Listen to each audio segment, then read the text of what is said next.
When will it rain? Noticing weather patterns. Chapter 1. How's the weather? Good morning, class, says Mr. Davis. Mr. Davis, Katie giggles. Why are you wearing a raincoat and boots? Our teacher smiles and says, I'm going for a walk later. But look outside, says Praveen. It's sunny and hot. Oops, our teacher winks. Guess I didn't check the forecast. Quinn asks what a forecast is. It's a weather prediction, Mr. Davis answers.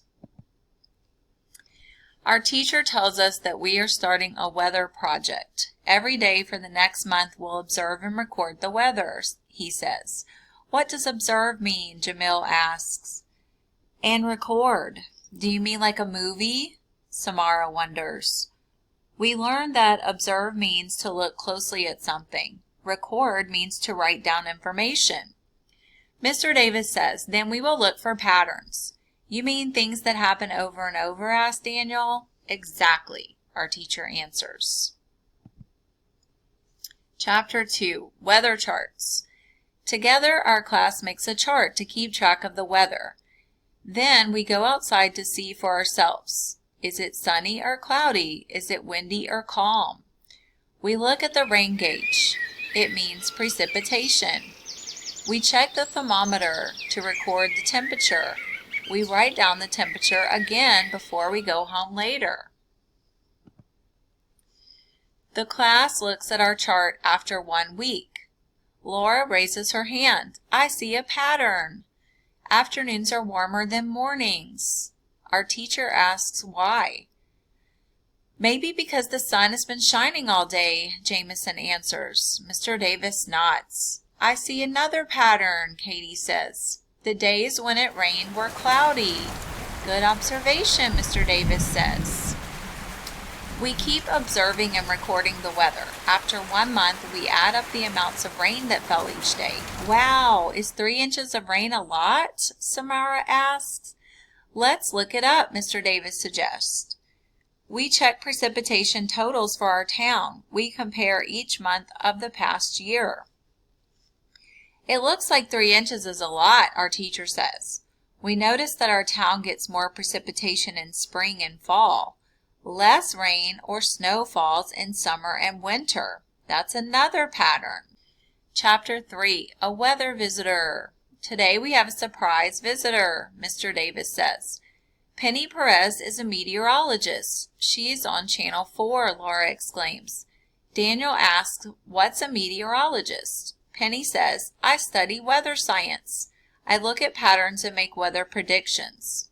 So you can tell the future, Quinn asks. Not exactly, Penny laughs, but I can tell you that tomorrow will be rainy. Penny shows us tools that help her study the weather. This barometer measures air pressure, she says. High pressure brings sunny, dry weather. Low pressure often means cool, wet weather. Penny takes out a chart. It shows air pressure and rainfall. Does anyone see a pattern, she asks. Look, rain falls on days with low pressure, Jameson notes. That's right, today the air pressure is falling. So that means we'll have rain tomorrow, Penny says. Bummer, says Praveen. Inside recess. This week's air pressure. Monday, high. Tuesday, low. Wednesday, high. Thursday, high. Friday, low. Our guest holds up another tool. This is called an anemometer, she says. It tells how fast the wind is blowing.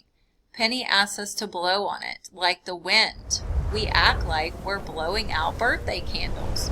We watch the cup spin quickly. Wow, Penny winks. It's almost as fast as a hurricane. Can we really make a hurricane? Jamel asks. No.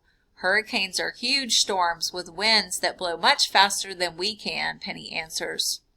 She says scientists learn about hurricanes by taking measurements. They record wind speed, temperature, and more. They look for patterns over time. That helps them learn to make better forecasts to keep people safe, Penny says. Can you guess the most important weather tool? Penny asks. Daniel says, rain gauge. Thermometer, guesses Samara.